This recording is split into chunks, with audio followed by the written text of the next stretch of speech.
Televiziyo Tanganyika. Televiziyo Tanganyika.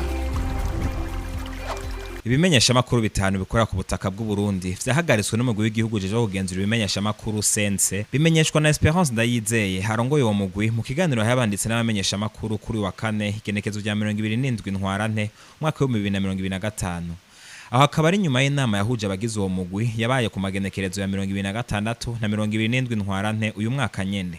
Inama nkuru ijeje kumenyesha makuru yarihweje dosiye y'ikimenyeshamakuru ya Burundi cari kimaze iminsi kivugangwa ko ishirahamwe Ajebudi camuka ko ryo bari taronse uburenganzira bwo gukora ku mugaragaro biciye mu bushikiranganje bw'intwaro hagati mu gihugu.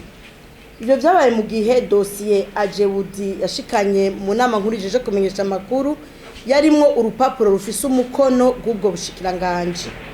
Byaciye bituma inama nkuru ijeje kumenyesha amakuru yitura ubwo bushikiranganje bw'intwaro hagati mu gihugu kugira ngo bumenye ukuri.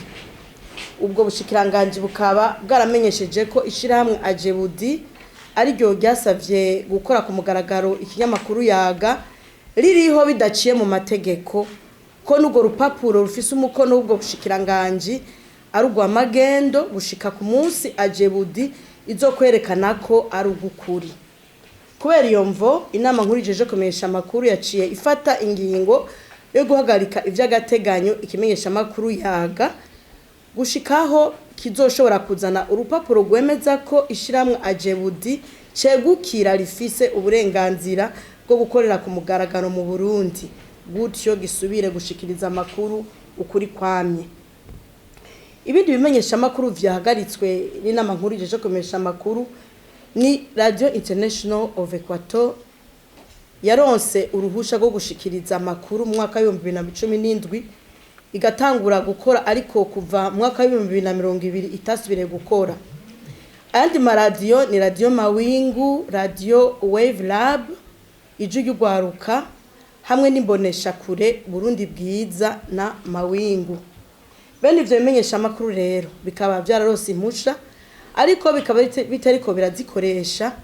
Ivyo rero bigatuma hari abandi bashaka kuba bakeneye izo mpusha kandi bozikoresha batozironka mu gihe twamenyeshejwe ko impusha zisa nuko ziriko zirahera. Inama nkuru ijeje kumenyesha amakuru kafashe iyo ngingo mu ntumbero kugira ngo ibijanye n'izo mpusha ico twita mu frequence mu gifaransa bikoreshwe neza kandi mu kuneza y'abene gihugu bakurikira amakuru. Inama nkuru ijeje kumenyesha amakuru CNC yarakoranye mu nama yayisanzwe ku magenekerezo ya 2026 na 2027 ntwarane mu mwaka wa 2025. Abayigize barabiye hamwe ibitari bike harimwo ivyo kwihweza no gufata ingingo kuvyerekeye gutanga impusha zo gutangura gushikiriza amakuru mu bimenyesha amakuru vyabisavye hamwe no guhagarika ivy'agateganyo ibimenyesha amakuru bimwe bitisunze amategeko. Abagize inama nkuru ijeje kumenyesha amakuru bamaze kwihweza amadosiye yabasavye gutangura ibimenyesha amakuru biciye mu radio na televiziyo bagasanga birakwije ibisabwa hisunzwe itegeko ryo kwa 12 mu kakaro 2024 rigenga umugabo wo kumenyesha amakuru. Bafashe ingingo yo kuronsa izo mpusha iradio Shalom FM hamwe na televiziyo Look Media Burundi.